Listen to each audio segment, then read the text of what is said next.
बीते दिन किसान नेता राकेश टिकैत के द्वारा उत्तर प्रदेश में ओवैसी की एंट्री के बाद ओवैसी को भाजपा के चचा जान वाले बयान को लेकर राजनीति तेज हो गई है। राकेश टिकैत पर कटाक्ष करते हुए ओवैसी यूथ ब्रिगेड के पूर्व प्रदेश अध्यक्ष सैयद नाजिम अली के द्वारा राकेश टिकैत को भाजपा के वरिष्ठ नेता बताया है और राकेश टिकैत पर जमकर कटाक्ष किए। जबकि बिहार में सरकार गुप्त तरीके से एनआरसी कर रही है, लगातार डिटेंशन कैंप बनाने में सरकार जुटी हुई है। ये हरकत पूरे भारत में होने की संभावना।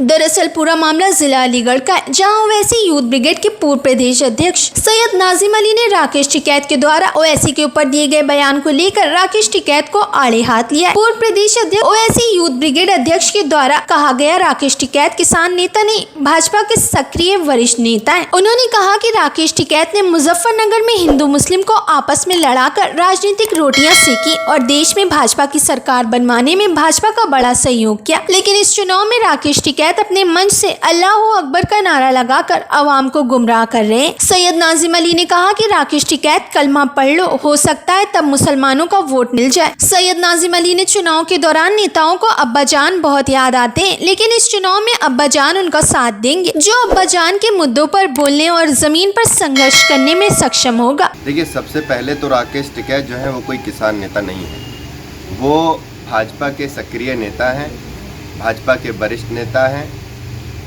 मुजफ्फरनगर के अंदर उन्होंने आपने देखा हिंदू मुसलमान को आपस में लड़ाकर राजनीतिक रोटियां सेकने का काम किया। मुजफ्फरनगर दंगों में मारे गए लोगों की लाशों पे खड़े होकर राजनीति कर इन्होंने भाजपा की सरकार बनाने का काम किया। तो राकेश टिकैत साहब जो है आज क्या बोल रहे हैं, ये सारी चीज़ अब आप उनके इतिहास को एक बार समझ लीजिए, तब आपकी समझ में सारी चीज़ आएगी।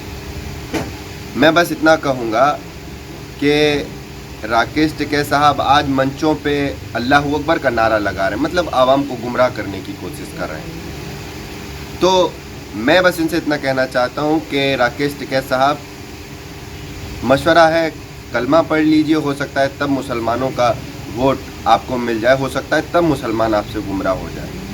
इस तरीके की हरकतों से मुझे नहीं लगता कि मुसलमान गुमराह होगा। और चुनाव का वक्त है, चुनाव के वक्त सभी को अब्बा जान याद आते हैं, क्योंकि बिना अब्बा जान के चुनाव नहीं होता है। तो अब्बा जान के साथ तो कभी थे नहीं कोई साहब, ये साहब भी कभी नहीं खड़े थे। जब अब्बा जान के जो मसाइल हैं, जो उनकी इशूज़ हैं, उन पे जब काम करने का वक्त था तो इन्होंने कोई याद नहीं आई, ये उनके साथ नहीं खड़े हुए। तो जो लोग अब्बा जान के इशूज़ पे काम करेंगे, अब्बा जान उनसे प्रसन्न होकर उन्हें वोट देने का काम करेंगे। और जैसा कि अभी आप देख रहे हैं कि बिहार के अंदर गुप्त तरीके से सरकार एनआरसी करने की कोशिश कर रही है और डिटेंशन कैंप बना रही है गुप्त तरीके से। तो ऐसे मसले मसाइल पर जो है अब्बा जान का साथ दें लोग, अब्बा जान के साथ खड़े हों, तभी तो अब्बा जान खुश होंगे। अब अब्बा जान के लिए किए कुछ नहीं और चाहते हैं अब्बा जान प्रसन्न हो जाएं। तो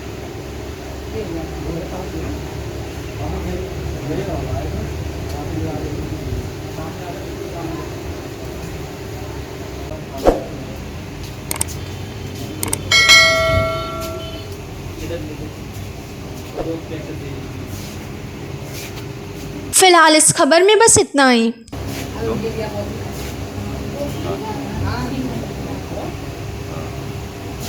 ठीक।